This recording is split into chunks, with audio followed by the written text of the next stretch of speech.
delete thing na chana lo thlir thi tu te che bai ule gout chung chang hi video ka siam to a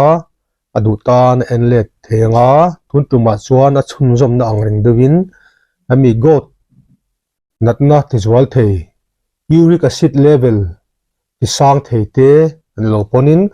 gout ta na e tu thalo ang chi tin khai kan thlai zinga te po hianin urine tamna a oma heng te hianin gout natna ti chuaka gout natna te po ati zwal theya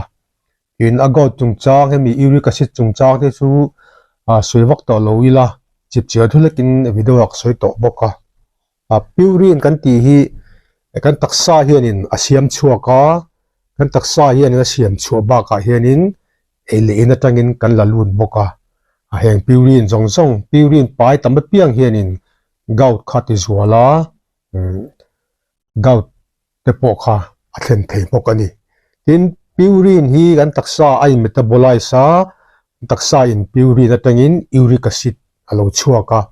kami uric acid level alo san khanin gout na ke zung pui na daruk chu na ban ru na te khatia te kha lo om ka thri ani purine pai tam chu kan in sum tur te hemi sa zong ang chi hianin abi taken organ meat an tia sathin te alung te akal te he te hi a thalo veka e ba ka luilam sa e thalo boka tin zu alcohol lamchi reng le beer te po hi gout hena hoem ema tin thalu tuk tan gout nei a ol boka re ba ka poimo le pakhat chu ti sen sang le kalam da na nei chuanin hemi serum uric acid level hi testir nge sela athakop mai chuan serum uric acid level hi a normal chu tlang puin 2.5 atanga 8 milligram per 100 ml ani hi laboratory azirin na tlem chuanin adang ve theyang tin thaya chuan purine tamna te khan sei leila hemi bokbon te po the sel takani amero chu purine na pai tama wangin gout me tan chuanin in su ma tha ang tin pa e chi te po a sel ma se purine na pai tam su mangai e ba ka motor chana ang chi abi takin a hring te po in su mangai broccoli te po a sel spinach ang chi te tin zik lum ang chi te amaro chu hen te po hian purine na pai tama in su ma poi mo a tin he ba ka zong tra ba ka be ang chi a bin te po niang chu hen te po hi taksata tha ma se gout nei tan chuanin in sum tur ani he ba ka hedin in soi hi atha amaro chu gout a chu lai anat lai chuanin in soi khanin ati zual theya thawang chuanin om ha dam ma poimo tin tak tuiril kan tlak cham hianin uric acid kha level kha sang ve le da ya chu wangin gout nei tan chuan tuisik in tam ma poimo khop mai tin alo chuak ani chuanin na chhona hrang oma ibuprofen te colecosip te meloxicam te allopurinol te hengte hi arem chandan anganga emai turani in gout tan chuanin green tea in te po tha tin vitamin C tamna theile thla e tam tha coffee in te po gout tan chuan thavele da ya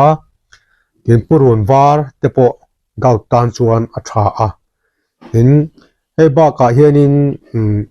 purine pai tlem chu mi balhla te cherry te in green tea chuan dietary fiber pai tamang chi te in doi te alu te mi serlam chi hrim ser tok ser thlum nimbu te thaveka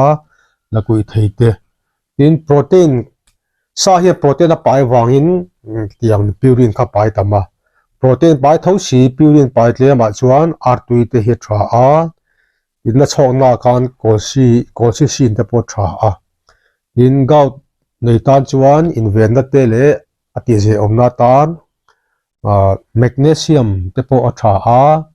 magnesium tam na the de thla kan elopon supplement ai thayang tin so thing hi tha boka so thing ginger tea ye ta po hianin gout te thena chance rem sang ti tlema ati je theya tin hei ba ka hianin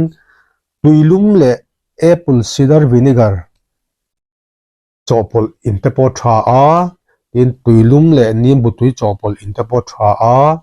e ba ka tuilum le ai eng chopol in te po tha a stinging needle antia hei artica diosa antia hemi tanga siam thingpui in na tha a in ashwagandha hemi chungchang ka soi to a hei hi thaboka in hibiscus tea antia hibiscus atanga siam thingpui in te po a tha a so hibiscus anti chemi pangpar hi ni kan thebeka hei te po hi tha a chuan milk thistle antia hemi heng te po hianin gout ati je theya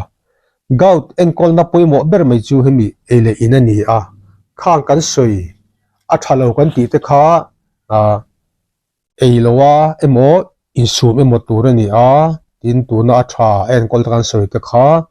lo ti bok ila tin alo chuak lau ni chuan ni chada kan soi na chhok na te bok kha lo e mai kha a thanga ele in kan ele ina zir hian kan taksa ya thselin a thsel lo theya lawang chuanin kan ni tin nuna nun phunga nein kan taksa ta da tha te hei tamila kan taksa ta da thalo te in sumila heng chu video tam tak siam to a heng te zomila mizo te hi kan lo thsel ngot kan lo thsel sot donani khang te kha purine pai tam uric acid ti sang thei gout ta na thalo ang chi te le gout enkol na te kan soi thei tlem chu ite se